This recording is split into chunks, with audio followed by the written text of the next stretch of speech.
આપણે વાત કરીએ આણંદની તો આણંદ જિલ્લાની બોરસદ એપીએમસીના નિયામક મંડળીની ચૂંટણીનું પરિણામ જાહેર થતા જેમાં આઝાદીના 7 દાયકા બાદ ઇતિહાસમાં પ્રથમ વખત એપીએમસીમાં ભાજપનો ભગવો લહેરાયો છે। ભાજપની પેનલે ઐતિહાસિક જીત મેળવતા ભાજપના કાર્યકરોએ ભારે ઉત્સાહ સાથે વિજયોત્સવ મનાવ્યો હતો। બોરસદ એપીએમસીના નિયામક મંડળીની ખેડૂત વિભાગની 10 બેઠકો માટે ચૂંટણી યોજાયા બાદ મતગણતરી હાથ ધરવામાં આવતા જેમાં આઝાદીના 7 દાયકા બાદ પ્રથમવાર એપીએમસી પર ભાજપનો ભગવો લહેરાયો હતો। કોંગ્રેસના પૂર્વ ધારાસભ્ય રાજેન્દ્રસિંહ પરમારના નેતૃત્વમાં કોંગ્રેસ પ્રેરિત સહકાર પેનલ અને ભાજપની ખેડૂત વિકાસ પેનલ વચ્ચે રોમાંચક ચૂંટણી જંગ ખેલાયો હતો।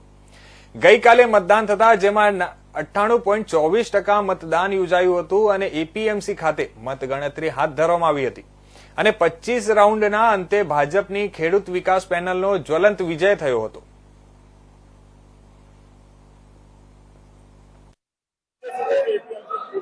બોરસદ એપીએમસીમાં ભારતીય જનતા પાર્ટી પ્રેરિત પેનલનો ભવ્ય વિજય થયો છે। 10 ઉમેદવારનો વિજય થયો છે। કોંગ્રેસનું જે શાસન હતું એપીએમસીમાં પૂર્વ ધારાસભ્ય રાજેન્દ્રસિંહ પરમાર એમનો પણ પરાજય થયો છે। ભારતીય જનતા પાર્ટી આદરણીય પ્રધાનમંત્રી નરેન્દ્રભાઈ મોદી સાહેબ ખેડૂતો માટે ખેડૂતલક્ષી જે યોજનાઓ મૂકે છે એ યોજનાઓનો લાભ પણ જે ભારતીય જનતા પાર્ટી પ્રેરિત પેનલ જીતી છે છેક નીચે સુધી ખેડૂતો સુધી લઈ જશે। આદરણીય સહકાર મંત્રી અમિતભાઈ શાહ સાહેબ સહકારથી સમૃદ્ધિ જે કહી રહ્યા છે બોરસદ વિધાનસભામાં આદરણીય રમણભાઈ સોલંકી જે જીત્યા પછી જે રીતે બોરસદમાં ભારતીય જનતા પાર્ટી દરેક કાર્યકર્તાઓ ખભે ખભે મિલાવીને જે આગળ વધી રહ્યા છે એનું પરિણામ છે કે એપીએમસી પણ કોંગ્રેસ જોડેથી લઈ અને ભારતીય જનતા પાર્ટીની પ્રેરિત પેનલ જીતી છે। સૌ મતદાતાઓ ભારતીય જનતા પાર્ટીના સૌ કાર્યકર્તાઓના ચૂંટાયેલા સૌ પ્રતિનિધિઓનો અને સંગઠન અને બોરસદ તાલુકાનું જે સંગઠન છે અને ભારતીય જનતા પાર્ટીના બોરસદ તાલુકાના સૌ કાર્યકર્તાનો દિલથી આભાર માનું છું। બોરસદ એપીએમસી ખૂબ ને ખૂબ આગળ વધે, ખેડૂતોને લક્ષી કામો કરે એવી અભ્યર્થના પ્રાર્થના।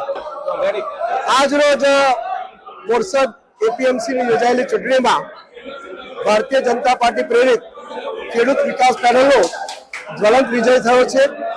આ વિજયમાં અહીંના જાગૃત ખેડૂત મતદાતાઓ, બહેનો તેમજ અમારા સંગઠનના સૌ પદાધિકારીઓ, સમાજના સૌ શ્રેષ્ઠીઓ, સમાજના સૌ આગેવાનો, ચૂંટાયેલા સૌ જનપ્રતિનિધિનો ખૂબ જ મોટો ફાળો રહ્યો છે અને વિશેષ કરીને અમારી જે આખી ટીમ છે એ આણંદ જિલ્લા સાંસદથી લઈ અને સંગઠનની ટીમે પણ સંપૂર્ણ સહયોગ આપી અને આ કાર્યને સફળ બનાવવામાં ખૂબ મોટું યોગદાન આપ્યું છે। અને વિશેષ આભાર તો અમારા જે વિવિધ મંડળીના જે ખેડૂતો મતદારો હતા એમણે આ વખતે આ ખેડૂત વિકાસ પેનલમાં વિશ્વાસ મૂક્યો છે અને અમે આજે ખાતરી આપીએ છીએ કે જે એમણે મૂકેલો વિશ્વાસ એ હંમેશા અમે જીવંત રાખીશું અને અહીંના ચૂંટાયેલા સૌ આ 10 જે મેમ્બર છે તેઓ ખરેખર સાચા અર્થમાં ખેડૂતના વિકાસના કામો કરશે અને આવનારા સમયની અંદર આદરણીય મોદી સાહેબ અને આદરણીય ગૃહ અને સહકારિતા મંત્રી શ્રી અમિતભાઈ શાહ સાહેબનું જે વિઝન છે કે સહકારથી સમૃદ્ધિ એ દિશામાં લઈ જવાનું સૌ કાર્ય એ આ ચૂંટાયેલી પેનલ કરશે। એટલે વિશેષ કરીને ફરી એકવાર સમગ્ર બોરસદ તાલુકાના સૌ ખેડૂત મિત્રોનો ખૂબ ખૂબ આભાર વ્યક્ત કરું છું। પરિણામ શું આવ્યું છે?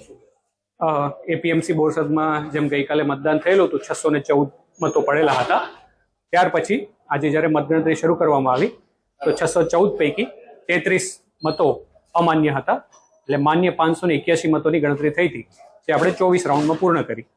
24 રાઉન્ડની મતગણતરી બાદ કુલ 10 ઉમેદવારો જેને સૌથી વધુ મત મળેલા છે તેમને વિજેતા જાહેર કરેલા છે। એમના નામો ઠાકોર હરમાનભાઈ દેસાઈભાઈ, પટેલ ઇલેશકુમાર અરવિંદભાઈ, પટેલ તુષારભાઈ રમેશભાઈ, પટેલ પરેશભાઈ જયંતિભાઈ, પટેલ યોગેશભાઈ ડાયાભાઈ, પટેલ હિતેશભાઈ રમેશભાઈ, પરમાર દિનેશભાઈ મગનભાઈ, મહિડા અશોકકુમાર જશવંતસિંહ, રાયપુરા નરસિંહભાઈ બાબુભાઈ અને